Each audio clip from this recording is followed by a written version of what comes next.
आइए आज हम अलंकार विषय पर दृष्टि डालते हैं। अलंकार के दो भेद हैं, शब्दालंकार और अर्थालंकार। आज हम अर्थालंकार के विषय में बातचीत करेंगे। यह हमारे चैनल का लोगो है, सुनो रे किस्से। सुनो रे किस्से ऑन यूट्यूब पर जाकर लाइक, शेयर और सब्सक्राइब करें।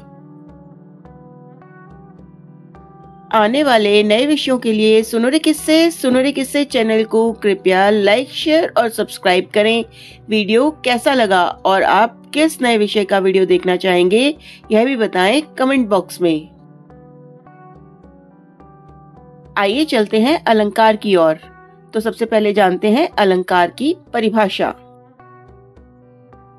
अलंकार दो शब्दों से मिलकर बना है, अलम और कार। यहाँ पर अलम का अर्थ है आभूषण।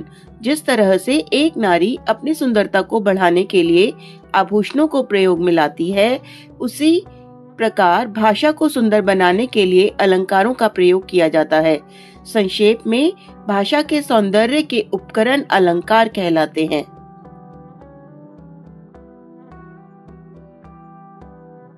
अलंकार की विशेषताएं या लक्षण।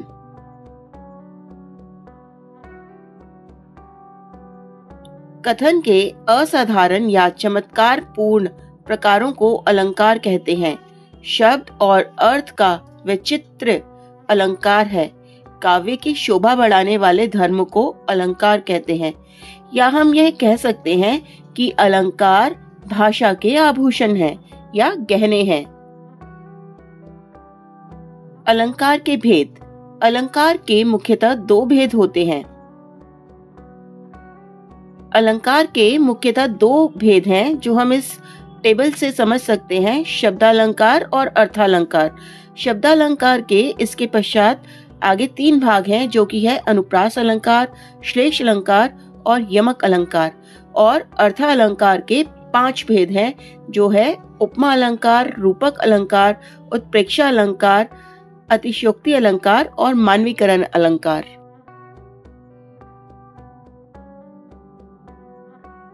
शब्दालंकार। जो अलंकार शब्दों के माध्यम से काव्यों को अलंकृत करते हैं वे शब्दालंकार कहलाते हैं। इस अलंकार में वर्ण या शब्दों को लयात्मकता अथवा संगीतात्मकता के साथ प्रयोग किया जाता है। अर्थात शब्द के माध्यम से काव्यों में चमत्कार उत्पन्न करने वाले अलंकार को शब्दालंकार कहते हैं।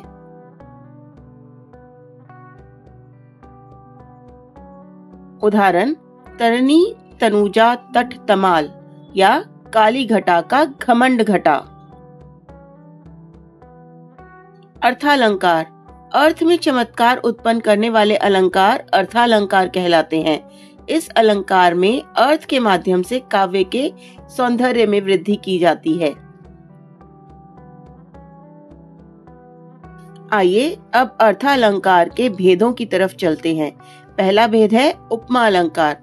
उपमा अलंकार का शाब्दिक अर्थ है समानता या तुलना, जहाँ एक वस्तु या प्राणी की तुलना रूप, रंग या गुण के अत्यंत सादृश्य के कारण किसी दूसरी प्रसिद्ध वस्तु या प्राणी से की जाए, वहाँ उपमा अलंकार होता है।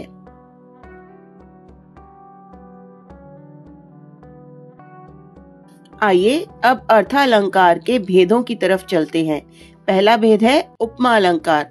उपमा अलंकार का शाब्दिक अर्थ है समानता या तुलना, जहाँ एक वस्तु या प्राणी की तुलना रूप, रंग या गुण के अत्यंत सादृश्य के कारण किसी दूसरी प्रसिद्ध वस्तु या प्राणी से की जाए, वहाँ उपमा अलंकार होता है। उपमा अलंकार की पहचान सी, सा, सम, सदृश्य के समान जैसे तुल्य, सरिस आदि शब्दों के द्वारा की जा सकती है। रूपक अलंकार। रूपक अलंकार का शाब्दिक अर्थ है आरोपण या एकरूपता, जहां अत्यधिक समानता के कारण उपमेय और उपमान में अभेद बताया जाए, अर्थात उपमेय को ही उपमान मान लिया जाए, वहां रूपक अलंकार होता है। उदाहरण, चरण कमल बदो हरि राई। इस उदाहरण में चरणों में और कमल में अभेद समानता है। उदाहरण 2, वंश आदि चंद्रिका चादर ओढ़े। यहाँ चंद्रिका उपमेय में चादर उपमान का आरोप है।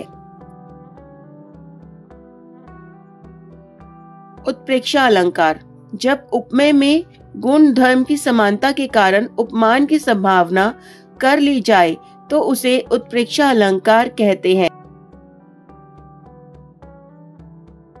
उदाहरण, कहती हुई यूं उत्तरा के नेत्र जल से भर गए, हिमकणों से पूर्ण मानो हो गए पंकज नए। यहाँ उत्तरा के आंसू भरे नयनों में हिमकणों से परिपूर्ण कमल की संभावना प्रकट की गई है, अतः यहाँ उत्प्रेक्षा अलंकार है।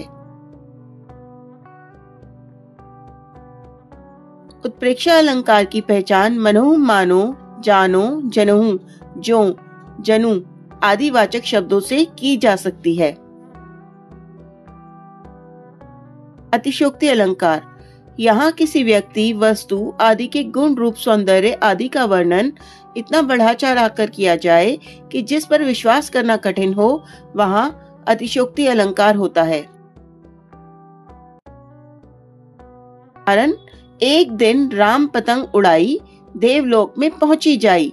यहाँ राम द्वारा पतंग उड़ाने का वर्णन तो ठीक है, पर पतंग का उड़ते उड़ते स्वर्ग में पहुंच जाने का वर्णन बहुत बढ़ा चढ़ाकर किया गया है। इस पर विश्वास करना कठिन हो रहा है, अतः यहाँ अतिशयोक्ति अलंकार है।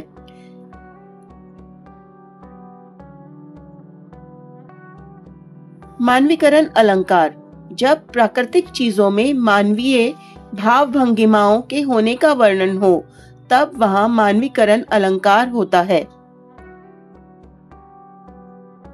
उदाहरण, फूल हंसे कलियां मुस्काई। दिए गए उदाहरण में आप देख सकते हैं कि फूलों के हंसने का वर्णन किया गया है, जो मनुष्य करते हैं, फूल नहीं, अतः यहाँ मानवीकरण अलंकार है। आइए मानवीकरण अलंकार का एक और उदाहरण देखते हैं। मेघ में आसमान से उतर रही है संध्या सुंदरी परी सी धीरे धीरे। इस उदाहरण में संध्या की तुलना एक परी से की गई है। एक निर्जीव की तुलना सजीव से हुई है। ये असलियत में संभव नहीं है। एवं हम यह भी जानते हैं कि जब सजीव भावनाओं का वर्णन चीजों या प्राकृतिक पदार्थों आदि में किया जाता है, तब वहाँ मानवीकरण अलंकार होता है। इस वीडियो के माध्यम से हमने अर्थालंकार को जानने का प्रयास किया। अगले वीडियो में हम शब्दालंकार को जानने का प्रयास करेंगे। धन्यवाद।